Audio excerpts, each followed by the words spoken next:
நான் நினைச்சது மாதிரியே நடந்துருச்சே பைரவா. அந்த காட்டுக்குள்ள உன்னால போக முடியாதப்பவே எனக்கு தோணுச்சு அந்த கல்லு நமக்கு கிடைக்காதுன்னு. சூடாமணி அவன் கைக்கு கிடைச்சிருந்ததுன்னா நாம இப்ப உயிரோடவே இருந்திருக்க முடியாது.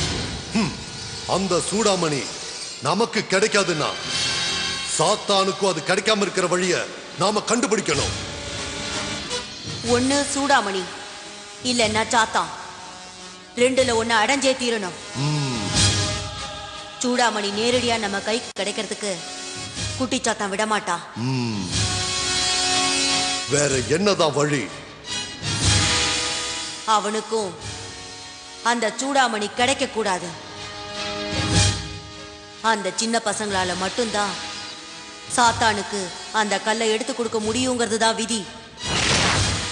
அப்படின்னா குழந்தைங்க கதையை முடிச்சிட்டா பிரச்சனை முடிஞ்சிடும்ல. அதுக்காக சாத்தானுக்கு சூடாமணி கிடைக்காதுன்னு சொல்ல முடியாது. அந்த பசங்க இல்லைன்னா சாத்தான் கல்லை எடுக்கிறதுக்காக வேற வழி இல்லாம யோசிப்பா. அந்த சமயத்துல சூடாமணிய அடைய குட்டி சாத்தானுக்கு இன்னொரு வழிய நாம ஏற்படுத்த வேண்டியிருக்கும். அது கஷ்டம்தானே? கஷ்டம்தான். ஆனா அதுக்கு வழி இருக்கு. என்ன வழி? அதர்வத்துல இருக்கிற 6 வழிகள்ல ஒண்ணு. அந்த வழி சாத்தியமாகணும்னா சாத்தானோட நண்பர்கள் அவன் கூட இருக்கக்கூடாது.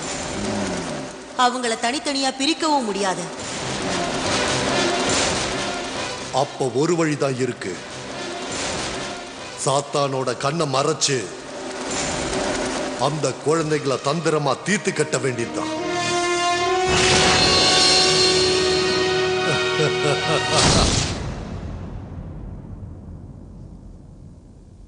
எஜமான், இன்னைக்கு உங்களோட பூமி வாசத்துல ஒரு முக்கியமான விஷயம் ஆரம்பிக்க போகுது. இந்த பூமியில வாழ கடவுள் உங்களுக்கு கொடுத்த 21 நாள்ல முதலாவது நாள் இன்னைக்கு ஆரம்பிக்க போகுது. இன்னைக்கு சூரியன் உதிக்காம இருந்திருந்தா நான் சந்தோஷப்பட்டிருப்பேன் மாயச்சாத்தான். இப்போ இந்த நாள் முடிஞ்சிருமேன்னு நான் வருத்தப்படுறேன். எஜமான், இந்த நேரத்துல நாம சும்மாவா இருக்கிறது? அந்த மந்திரவாதிங்க தான் எல்லா பிரச்சனைக்கும் காரணம். என் நண்பர்கள் மூலமா எனக்கு சூடாமணி கிடைக்கும்னு அவங்களுக்கு தெரிஞ்சிடுச்சு. என் நண்பர்கள் இல்லாம பண்ணிட்டா சூடாமணியை தேடுறதுல இருந்து என்னை தடுத்துடலான்னு அவங்க நினைக்கிறாங்க. அவங்க முட்டாளுங்க.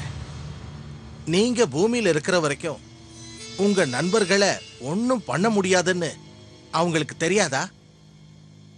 நான் இந்த பூமியை விட்டு போனதுக்கு அப்புறம் அவங்களுக்கு ஏதாவது ஆயிடுமோன்னு பயப்படுறேன். என்ன சொல்றீங்க எஜமா? நான் அவங்களுக்கு கிடைக்கலங்கிற கோவத்துல என் நண்பர்கள் 4 பேரையும் அவங்க அழிச்சிருவாங்க. அப்படின்னா அந்த மந்திரவாதிகளை உங்களால அழிக்க முடியாதா? அவங்க மாய மந்திர சக்திகளை அழிக்காம அந்த மந்திரவாதிகளை ஒன்னும் செய்ய முடியாது. அந்த சக்திகள் எங்க இருக்கு? காலகையன் மாதிரி ஏதாவது ஒரு பொருள்ல அவங்க சக்தியை வச்சிருக்க மாட்டாங்க. அப்புறம் அப்ப வேற எங்க வச்சிருப்பாங்க? அது எங்க இருக்குன்னு இப்பவும் என்னால கண்டுபிடிக்க முடியல. அதனாலதான் அவங்க இன்னும் உயிரோட இருக்காங்க. அப்போ அதை கண்டுபிடிக்க வேண்டாமா? அதை கண்டுபிடிச்சாதான் அந்த மந்திரவாதிகளை அழிக்க முடியும். இந்த 21 நாட்கள்ல அது முடியலன்னா கண்டுபிடிக்கணும். கண்டுபிடிச்ச தீரணும். அதுக்கு முன்னாடி நான் பல காரியங்களை செய்யணும். அது என்ன எஜமா? நான் இப்ப போக போறது ஒரு நீண்ட யாத்திரை தானே. அந்த யாத்திரைக்கு முன்னாடி சிலதை தயார் பண்ணணும். இந்த ஊர்ல எல்லா இடத்துக்கும் போய் நான் சந்தோஷமா இருக்கணும்ல.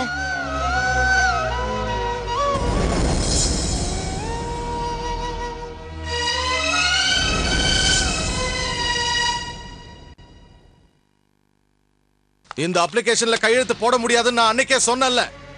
சொன்னீங்க ஐயா. இருந்தாலும் நீ என்ன சொன்னாலும் நான் கையெழுத்து போட மாட்டேன். ஐயா, அப்படி சொல்லாதீங்க ஐயா. நான் உடம்பு முடியாதவ. என்னால எந்த வேலைக்கு போக முடியாது ஐயா.